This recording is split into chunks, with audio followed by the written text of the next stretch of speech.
Hello. In this short video, we'll speak about how robotics can help talent and competence development in the case of children. What do we understand on giftedness or talent? Uh, what do we think about special education needs? We have to clarify that children are not exclusively gifted or have special education needs. They have both strengths and weaknesses, as we all. Therefore, we should develop them both in their weaknesses and in their strengths. We have to build their learning paths to support the development of their both sides. Uh, their strong sides, that is their talent, and their weak sides, that is their competence lacks.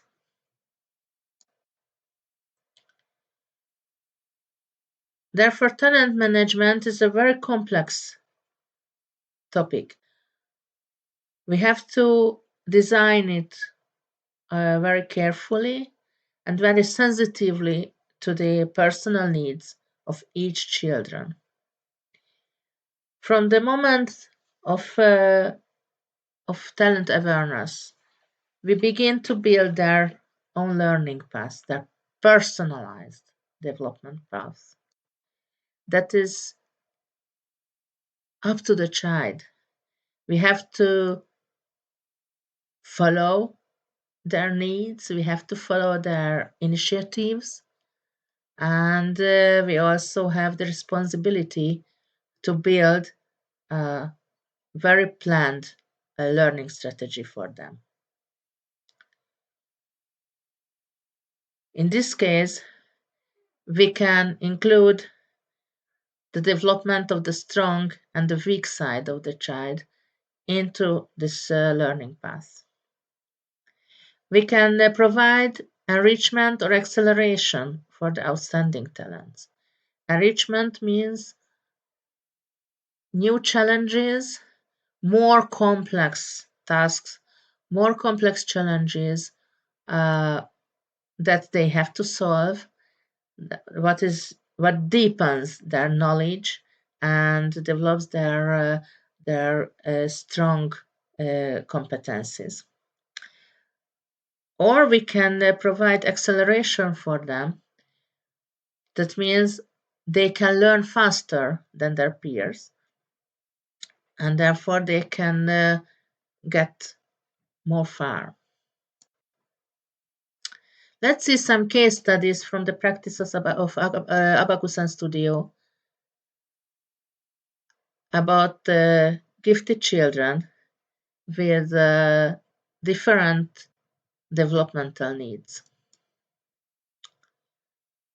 The first case is an outstandingly talented boy who attended our afternoon classes for more than 5 years.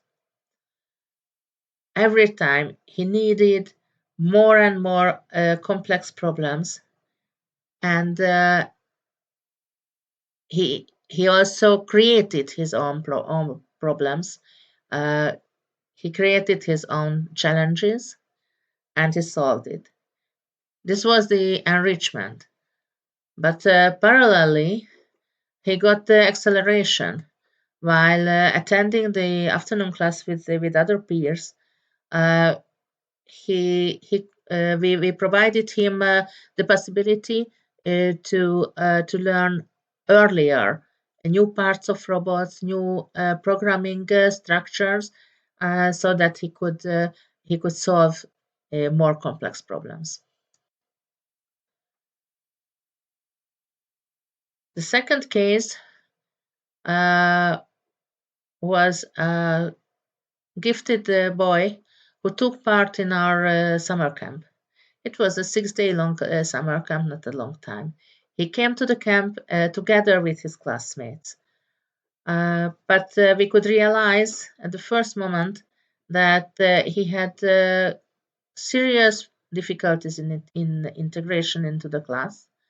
On the first photo, you can see his classmates at the window who didn't take care of what he did, didn't even talk to him, so he was absolutely separated. And getting into the camp group, he also behaved like this. He worked on his own. He didn't want to talk with anybody, and he didn't want to cooperate with anybody. But day after day, other children could see how wonderful robots he built and what interesting experiments he did. And they wanted to take part in it.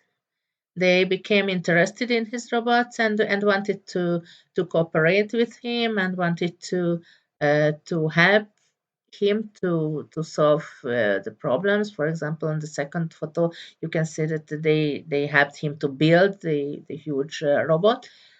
And from day by day, he became more integrated into the summer camp group. And by the end of the 6 days, he he could cooperate with others, and he enjoyed it.